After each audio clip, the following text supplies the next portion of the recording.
We are live.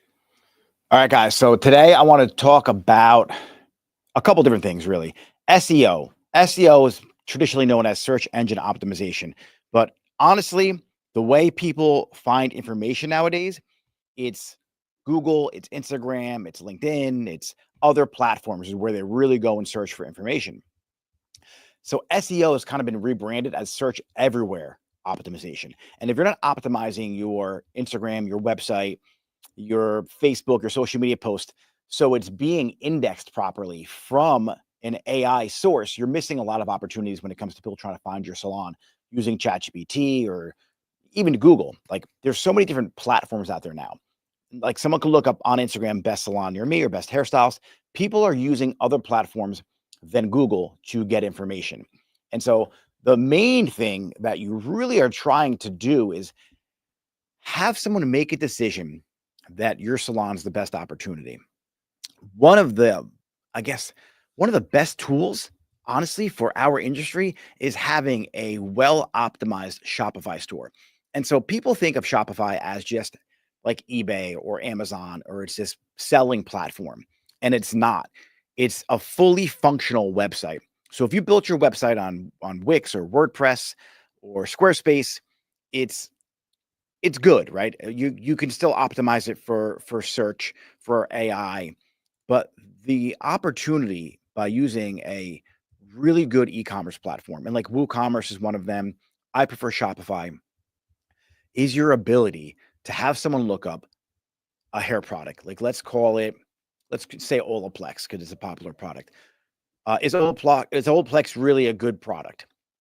All of a sudden, they ask that question, and they can even ask that in AI. What happens is it serves your blog of you giving a in detail product review on Olaplex. And you might even title it, Is Olaplex Still a Good Product? So from Google, from ChatGPT, from other AI sources, it's going to maybe, if you're an authority and you really craft this particular blog properly, it's going to serve that content to deliver the answer to that end user. But what happens next? What happens next is that person reads it and maybe they purchase the product on your website. But if you don't sell products on your website, that's impossible for it to happen. So it's one of the things that we struggle with today is retail. So no one's selling retail in the salon like they did 10, 15, 20 years ago. But people are buying it online. So their buying habits have changed. So I don't care if you're in a suite, I don't care if you rent a chair, I don't care if you do hair out of your house. If you don't have a Shopify store, if you don't have some kind of e-commerce platform, you're missing such a great opportunity to sell retail and also be found online by potential clients. So using Shopify is this is how I do it. I run targeted shopping campaigns to my local area. And then what I do is I retarget my services to them. So I'm usually number one on Google. I get a like a ton of clients calling my salon for appointments and we sell a ton of products. So the marketing efforts that I spend to acquire customers on Google is shrunk down to almost nothing because the profit I make on selling products gets used into marketing for services. And you can't do that on a regular Wix or a standard Squarespace website. It's just not going to happen. And so as an owner of a salon, if you owned a salon like, 30, 40 years ago, 10 to 20% of your revenue was generated from retail. Now that's like 3%. And a lot of people in a suite, you guys don't sell any retail and you're missing a really great opportunity. Here's another amazing thing. In 2025, live selling is so popular all over the world, but finally it's getting its due respect here in America. TikTok Live, there's social selling. So you can tag your products on your Instagram post. You can have your stylist create product reviews on the products you're carrying in on your Shopify store that are just sitting on your shelf. And then now off their Instagram post, their YouTube video, their Facebook post, people can click and buy those products effortlessly. So now you're able to get the products that are collecting dust on your shelf into the hands of potential customers who may not even live near you, but you could become their virtual hairstylist. So for anyone who is not utilizing a Shopify type platform to sell retail, you're hurting yourself in so many different aspects of growing your business. It's insane. So you're limiting your reach to potential clients, whether it's coming in the salon for services or buying products. You're letting your products sit on the shelf where no one can see them. So Diane in Nebraska, who's looking for an answer to her frizzy hair, stumbles across your website, and now she buys that product that no one's selling in your salon. So I just wanted to let everyone know you're really missing the opportunity, and it's not that hard to do. Like, I'm not saying you have to grow it to be like $3 or $4 million a year. An extra $10,000 a month from selling retail online is not that difficult to do. It really is fairly easy to do. You run a basic Performance Max campaign or a standard shopping campaign or a feed only PMax campaign, and you just target your local community. And then you have two different campaigns, one for the local community and you have one for the rest of the United States or whatever country you're in. It's not that hard. And then what happens is you start selling products and then you list what's collecting dust on your shelf. And then you start liquidating some of those products and you start making some money. So for an average person to make 10 to 20,000 a month, I'm talking profit too. I'm not even talking like overall sales. It's 100% possible. So one of the sites that I help manage, it's a smaller site, very, very modest, pretty much the person's hands off on it. We set up a campaign like a year ago. It got us traction through Google. It spent just shy of $5,000, maybe like $5,200 over the course of 90 days. And it profited that salon $31,000 and change. So that is something that can happen for almost anybody. And that person's pretty much hands off.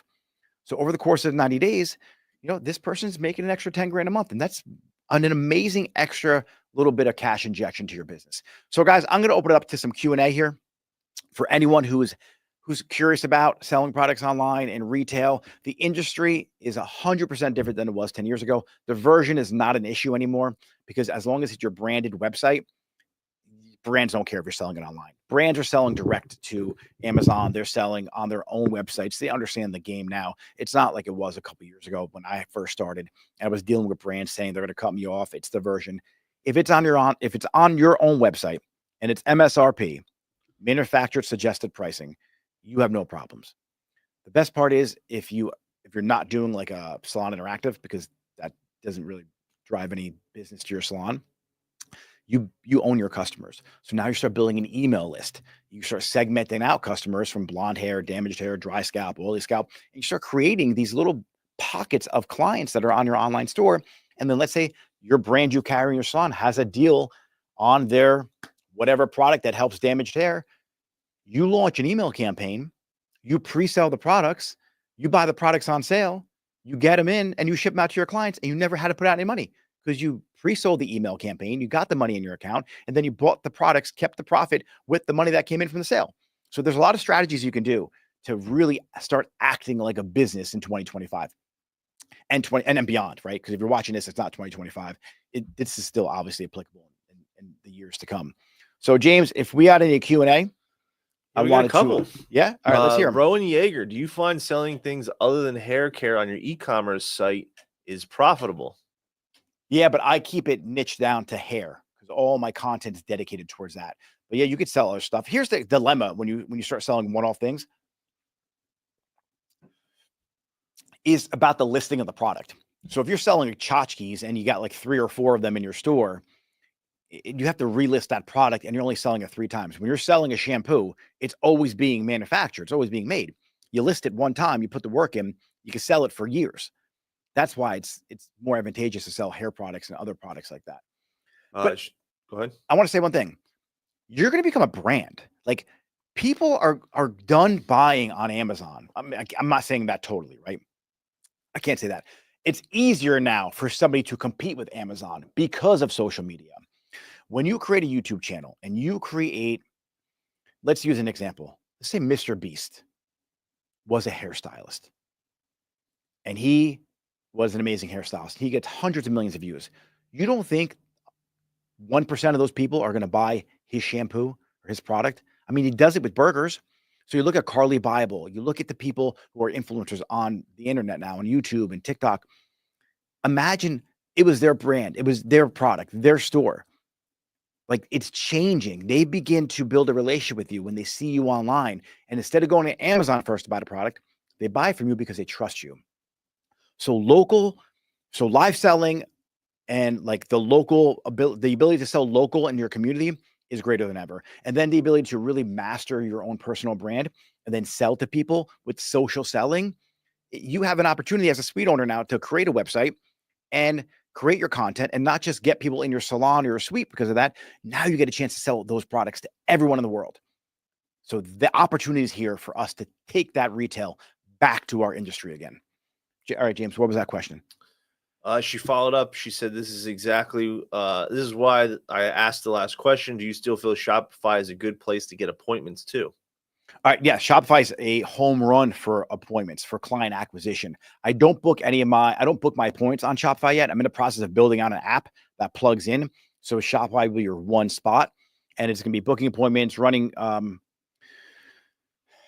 your reports, and so you can use the Shopify POS system to check your clients out. They can buy retail, they can get points. So what I'm creating is a booking software that will integrate with Shopify. So you can sell products, sell gift cards, rebook people, and you could have a point system where they accumulate points both on haircuts, color, waxing, products, and then you outdo Ulta and Sephora because majority of the people don't get their hair done at Sephora. Some might get it done on Ulta. But then Amazon, same thing. Any of these point systems, now your clients are getting points in the place they actually go to get services done. So they're going to buy products there too. This will revolutionize the way we sell retail. And if you don't have Shopify and the salon down the street does, because I built them a store, they're going to crush you when it comes to marketing as well. So yeah, clients, it's so easy to attract clients using Shopify. Johnny Guapo, is it better to carry other brand products or private label your own things if you're able to? Men's Hair Studio. Awesome question. So is it better to carry your own branded products or carry other people's branded products? And this is a two-part question, and it could evolutionize, or it will evolve into your own brand. And this is how you're going to do it. If you have your own product line, no one knows who it is yet. No one knows anything about it.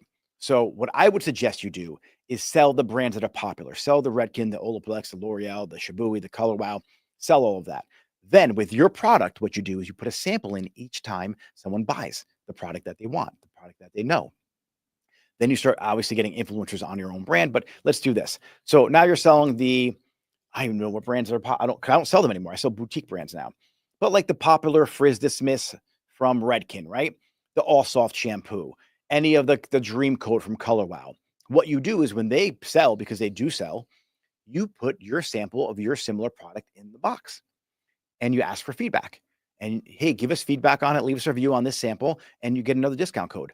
So you use the popularity of the other brands to actually get your product in the hands of more people. That's how you do it. So that's how you position your own brand and then sell other brands too. Next question. That was a good question. Amazon is becoming harder and harder to trust. Sadly, I've returned a lot of Amazon because of lack of quality.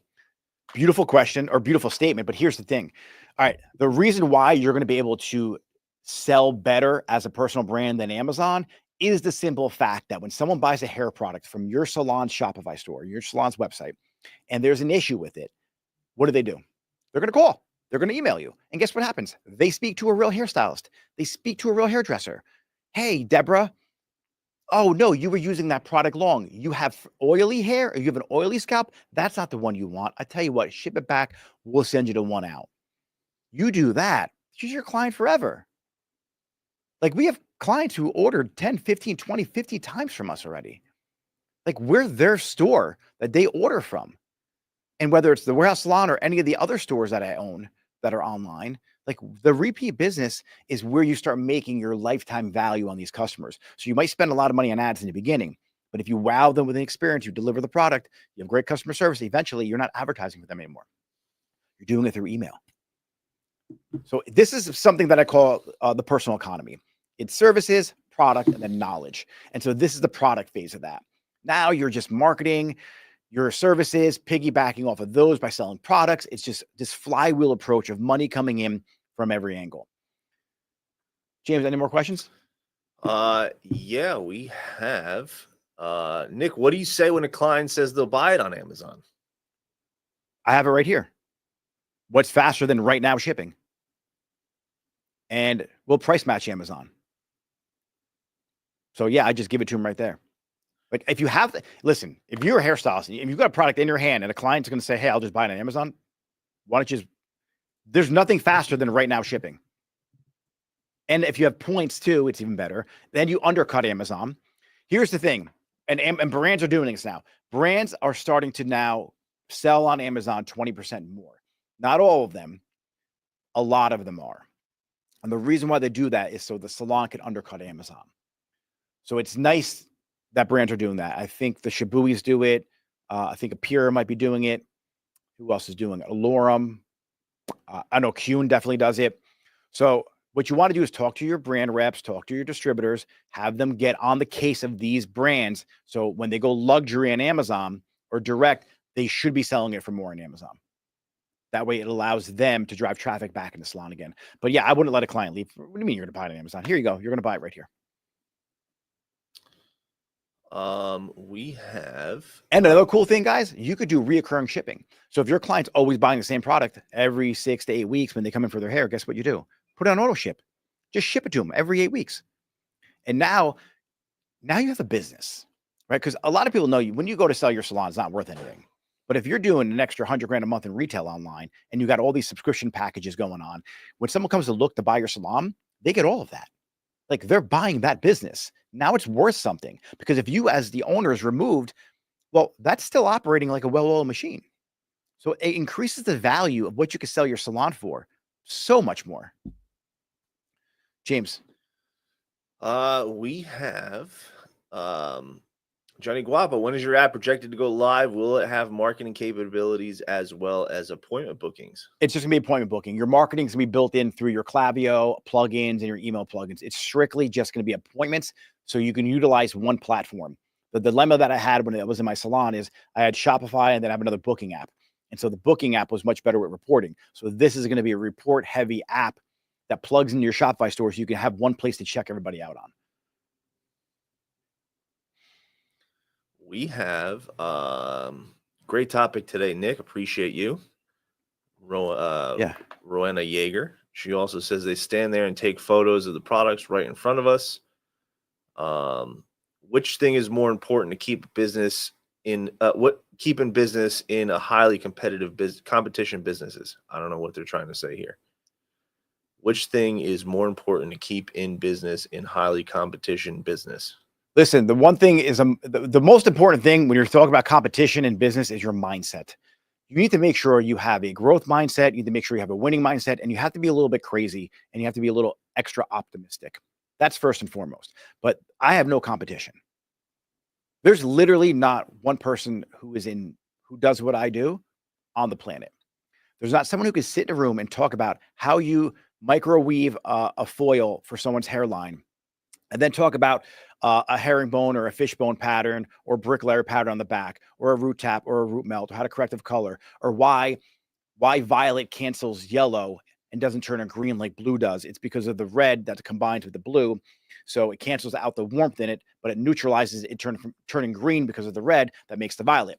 And also sit in the same room with somebody and talk about SEO and how you can optimize your website with a properly written robot.txt file, and then talk about your JSON LD file, and then talk about like marketing and retargeting. There's very few people in the space of the coaching and the mentorship that can have these conversations. And so in my mind, there is no competition. And so for your mind, what is your competitive advantage that you have over anyone else in the market?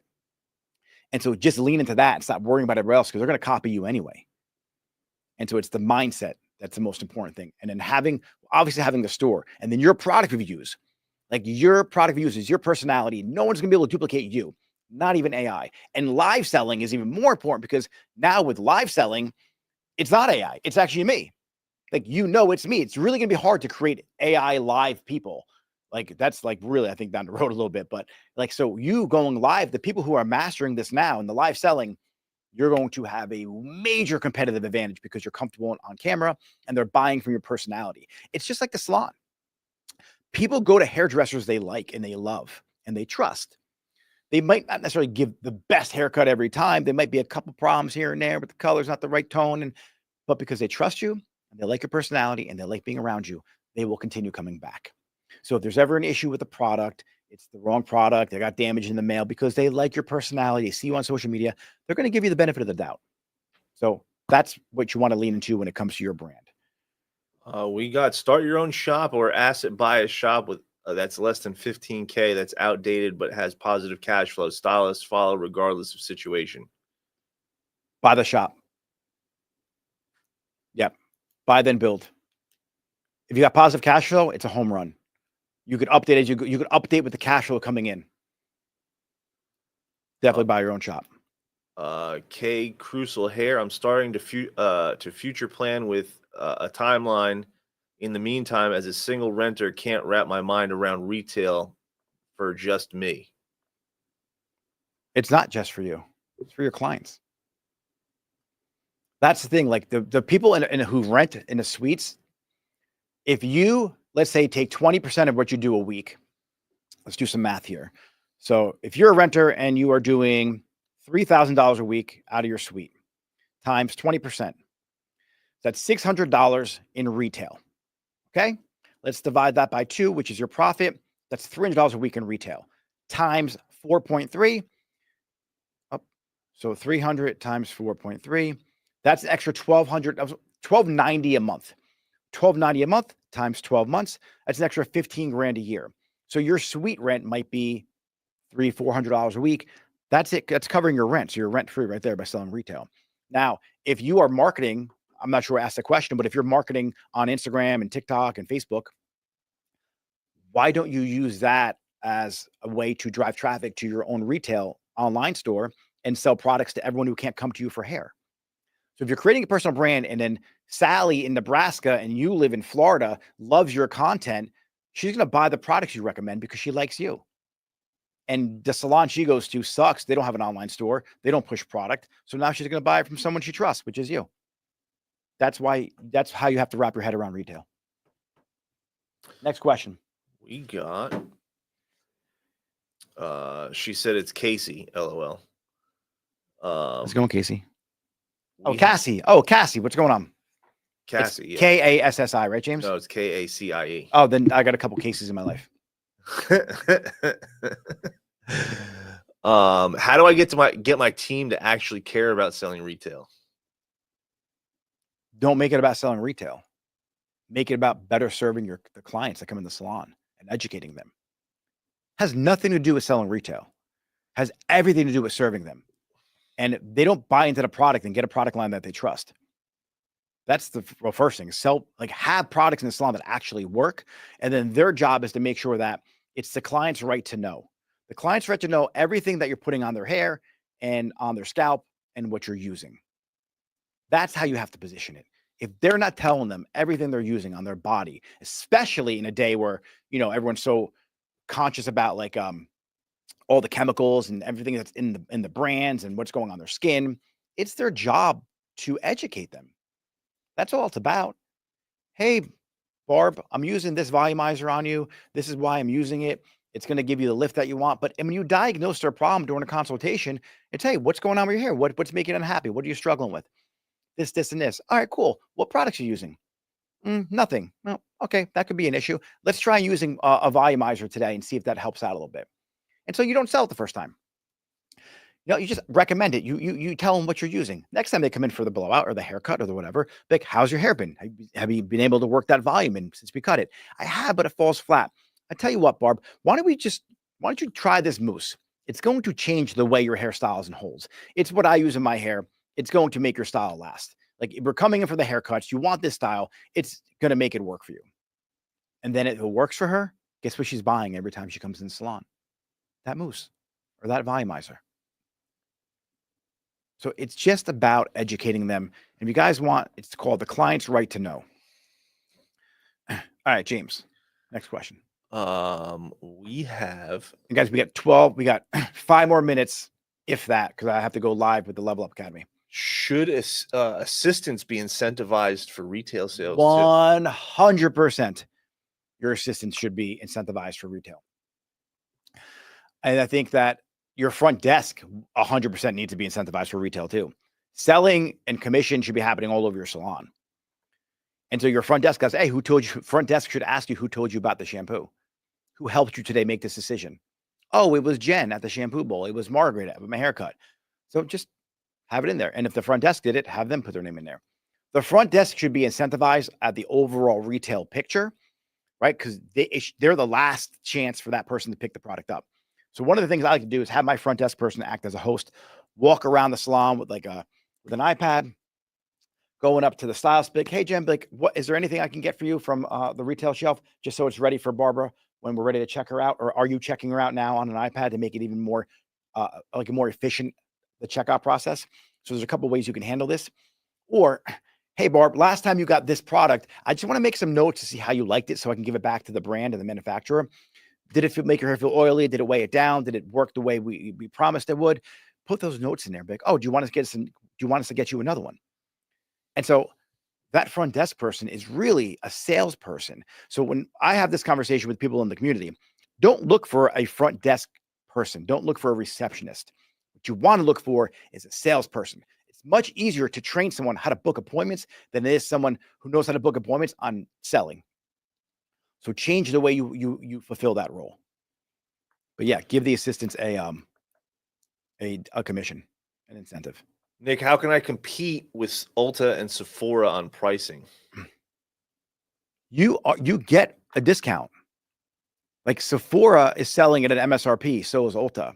And so when there are sales that go on, the sales they put out, your brands also have sales so you can get it cheaper. So price match them. Also have a point system in your salon. Like, I don't know if you just hopped on the live, but rewatch this live again because I talked about how to do that earlier on. But if you have a Shopify store and you check out through Shopify, your clients can get points on haircuts, color, products, everything. And so now you're able to accumulate more points and give a better quality reward system for them, a point system for them. So you're really just outdoing whatever they can do. But yeah, price match. And then tell your manufacturer and your brands that, hey, I need a discount because my clients are getting it for cheaper there. I have to match them. And if they don't want to do that, don't carry that brand anymore. That's why it really only carry boutique brands now, like the Shibuis, the Allurums, the Apiras, Tressa. They're mass. They're put everywhere right now. All right, James, next question. I'm a stylist. What do I do if I don't believe in some of the products that we carry? Express that to the owner and see if there's something you could bring in if you wanted to put your money up, and then give them a commission on it for selling it in their salon. If you could sell it, and if it sells, see if they want to bring it in for you. Like, there needs to be trust between you and the owner, and there needs to have that first line of communication. Be like, hey, I don't like these products. I don't really stand behind them. I would love to bring in this line, and I know it's a financial commitment, and I know that I can sell these products. So the retail part of what you do, you give the salon 10% for selling it in there, and you make the rest of the money. So I would probably try and doing that. Because my girls came to me like, hey, I don't like any of the shit you carry. I'm going to bring my own brand in. I'm going to pay for it. And I'm going to just give the salon a kickback for it. All right, go ahead. But I'm different than most owners. So, all right. Let's see. Guys, if you if you like this Q&A and you're enjoying this and you want to learn more about Shopify, let me just say, like, you don't have to try and log on yourself. I have a full team that would help you build out your store, completely optimize it for SEO, completely get all of your products listed on there. Over 2,000 products will be listed. Optimize your SEO, your images, your pictures. So if you're struggling right now, you're like, oh, it's so much work. You don't have to do it. In addition to that, you get coached on how to actually sell the products, set your ads up, and then how to run your salon. So if you want to learn how to really create a personal economy, DM me the word grow, and I'll see if you're a good fit for the Level Up Academy and maybe the Elite Access, where we build you out a store, help you with the SEO. There's a lot of things that I do other than coaching. Like, we help support salons in every level of their business so that they can really just focus on doing hair if they want to. All right, James, last question, unless there's like a lot in the chat. There is only no statements, just questions. Fire through. And guys, if I didn't get your question, just do me a favor and message me on Instagram. I'm at Nick Mirabella. Drop your question there. I'll be happy to answer it.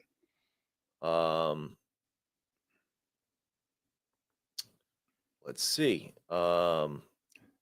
That's it. All right, beautiful. All right, guys. So like I said, if you really do want help figuring out the salon business game and the retail game, and you want to be able to have some money coming in from retail, do me a favor, drop the word retail in a conversation with me. I don't care if it's in a DM or any one of my posts too. I don't care. I don't know what you mean by that, but you don't have to do it alone. I spent 20 plus years trying to figure this out, and that's why I'm giving you all this information, because I don't want you to struggle anymore. So if that's you and you want help and you want to really create a business here, DM me the word grow or retail. I don't care. Just say, hey, Nick, I'm interested in you helping me out. If you want help with your SEO and learn how to build a website, it could be anything. So that's it, ladies and gentlemen. If you're in a suite, do not miss the opportunity for retail, because so many suite owners are just not selling retail. And it's so crazy that you don't think you make money with it. I'll give you some basic math. You buy a shampoo for 10, you sell it for 20, you make $10 profit. It's 50% margin, 100% markup. Take that $10, you rinse and repeat that over all of your clients. At the end of the year, you got some extra money. Really, really is simple. So that's it, ladies and gentlemen. I will see you on tomorrow's live when I go live. And have a great and have a blessed day. See you later.